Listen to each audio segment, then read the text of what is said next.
Quand on pense à la guerre, on pense aux bombes, aux soldats, aux lignes de front. Mais l'une des armes les plus puissantes durant la Seconde Guerre mondiale était un biscuit. Un biscuit fait de farine, de poudre de lait et de sucre. Appelés biscuits caséinés, ces biscuits ont été conçus dans l'urgence des pénuries. Ils sauveront la vie d'enfants affamés, de soldats fatigués et représentent une forme de résilience quotidienne. Aujourd'hui, pour ce nouvel épisode de Secrets Sucrés, la chaîne où chaque douceur raconte une histoire, on va replonger dans une histoire peu connue et on va la goûter ensemble.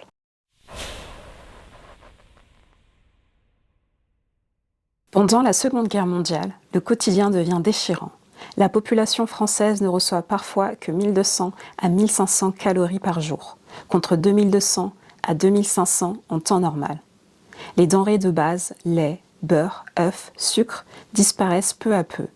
Le pain blanc est remplacé par des pains bis ou noirs en cuisine à partir de farines de substitution comme les glands ou le pain de guerre. Voici à quoi ressemblait le fameux pain de guerre. Un pain sombre, dense, modelé dans l'urgence, mélangeant seigle, pommes de terre, voire des farines de légumineuses ou de maïs. Contrairement au pain blanc habituel, il n'était ni moelleux ni savoureux, mais il nourrissait. Ainsi, pour maîtriser cette situation de pénurie, l'État instaure un système de rationnement brutal. On distribue des tickets et cartes pour chaque famille. Dès septembre 1940, une loi instaure les premières rations sur le pain, les matières grasses, la viande et le fromage. Et puis à partir de décembre, le rationnement s'étend à la farine, aux pâtes, au riz, aux légumes secs. Un contrôle strict s'impose selon l'âge, le métier ou la situation familiale. Concrètement, chacun reçoit une carte nominative avec une lettre. E pour les tout petits, J subdivisé en J1, J2, J3 pour les jeunes selon leur âge, A pour les adultes, T pour les travailleurs manuels, C pour les agriculteurs, V pour les personnes âgées. Ces catégories déterminent les rations journalières ou hebdomadaires. Mais même avec ces précieux sésames, on ne garantit pas l'approvisionnement. Pendant que les estomacs se vident, des organismes de solidarité s'organisent, malgré l'occupation, la répression. Le Secours national, en clandestinité depuis 1939, joue un rôle essentiel là où l'État vacille. Ils organisent des réseaux de soutien, publient des journaux clandestins et surtout alertent par rapport à cette grande crise de famine. Dès 1943, le rationnement est dramatique. On ne couvre qu'environ 2/3 des besoins énergétiques de la population, soit à peine 1400 calories par jour. Et ce minimum est encore loin d'être suffisant. Ce déficit alimentaire entraîne des conséquences alarmantes chez les enfants. Dystrophie, perte d'appétit, troubles nerveux, anémie et même la menace de la tuberculose, de la grippe ou de la gastro-entérite. Le Secours national tire la sonnette d'alarme, ces jeunes corps sont en danger, non seulement physiquement, mais aussi dans leur développement futur. Si on n'agit pas vite, le pays risque d'avoir des générations affaiblies, voire une jeunesse décimée. Et c'est là qu'intervient la caséine, une protéine séchée du lait, qu'on peut facilement conserver sans réfrigération. On la mélange à de la farine, un peu de sucre, de la margarine ou de l'huile et on obtient un biscuit dense, sec, robuste, mais surtout nutritif. Un exemple frappant, la biscuiterie nantaise ou BN, qui entend de paix, fabrique des biscuits tels que les boudoirs et macarons, produit dès novembre 1940, sous le nom de renfort, un biscuit caséiné nommé pain de la jeunesse, à la puissance alimentaire considérable. 411 calories, soit l'équivalent d'une ration supplémentaire de pain, sucre et viande. Face à cette réussite, l'État commande 50 000 tonnes de ces biscuits à la caséine en 1941. La distribution commence dès mai dans les écoles de Paris, puis s'étend aux grandes villes en juin. Malgré les bombardements de 1943 qui arrêtent la production pendant 6 semaines et l'occupation de ces locaux, la biscuiterie parvient à maintenir son activité. Après-guerre, BN reprend son chemin avec succès, notamment grâce au lancement d'un produit en 1952 qui deviendra un incontournable des goûters pour enfants, les chocolats BN. Ça, ce sera pour un autre épisode de la chaîne. Les biscuits caséinés deviennent monnaie courante dans les écoles. Ils sont souvent la seule source de protéines et de calories pendant la journée scolaire. Une ration modeste mais salvatrice. Pour les soldats, ces biscuits sont une bénédiction. légers, résistants, riches en énergie, on les emporte dans les tranchées, les colis, les poches, sans craindre la détérioration. Dans le Pas-de-Calais, on observe même une distribution aux apprentis dans les mines, une pause nutritive pour les jeunes travailleurs. Pour répondre à la demande, une quarantaine de biscuiteries françaises se mettent à produire ces biscuits caséinés.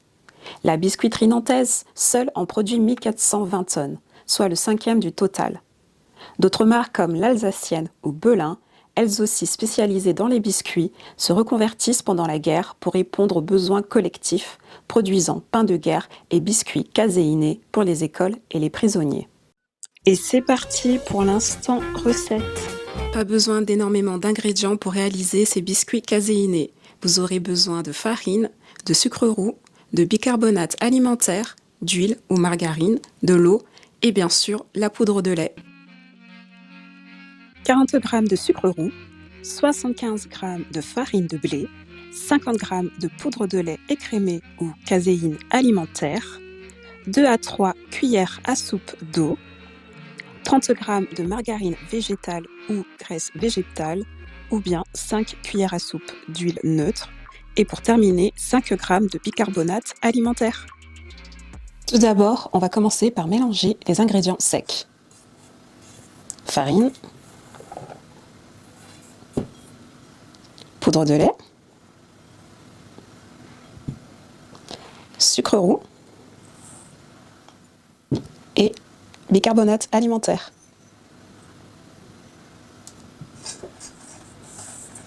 J'aime bien utiliser la maryse, mais pour l'instant, il n'y a que des ingrédients secs, donc on peut utiliser le fouet. Ensuite, l'huile qu'on va venir verser délicatement en plusieurs fois.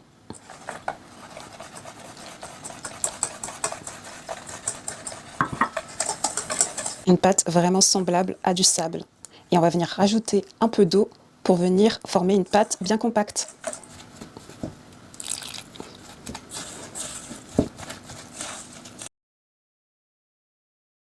Une fois la pâte bien souple, j'ai formé des petites boules de pâte, je les ai aplaties sur la plaque de cuisson et j'ai essayé de former des petits rectangles pour faire ces petits biscuits. Et maintenant, direction le four, 180 degrés, pendant 10 à 15 minutes.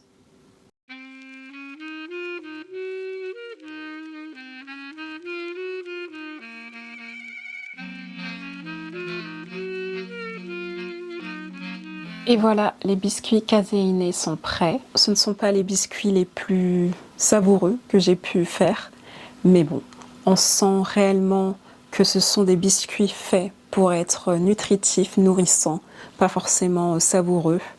Après, voilà, il faut se remettre dans le contexte. C'était en temps de guerre, on ne cherchait pas forcément à reproduire les recettes les plus savoureuses. Clairement, ces biscuits sont faits pour apporter les protéines, les calories nécessaires pour survivre et ça se voit. Donc je vais goûter avec vous. C'est bien robuste, vraiment.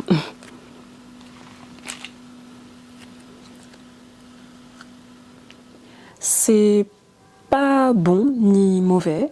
Clairement, ces biscuits sont faits pour être nourrissants, non savoureux. Ils sont là pour apporter les protéines, calories nécessaires pour la survie.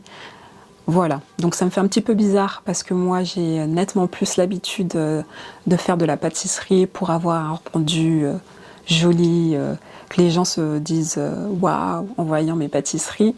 Donc là, de faire des biscuits aussi classiques, aussi simples, c'est un petit peu perturbant mais super intéressant de se replonger dans l'histoire à travers la nourriture. En tout cas, si cette histoire de biscuits caséinés vous a plu, n'hésitez pas à vous abonner à ma chaîne pour découvrir encore plus de recettes d'histoires du passé. À bientôt!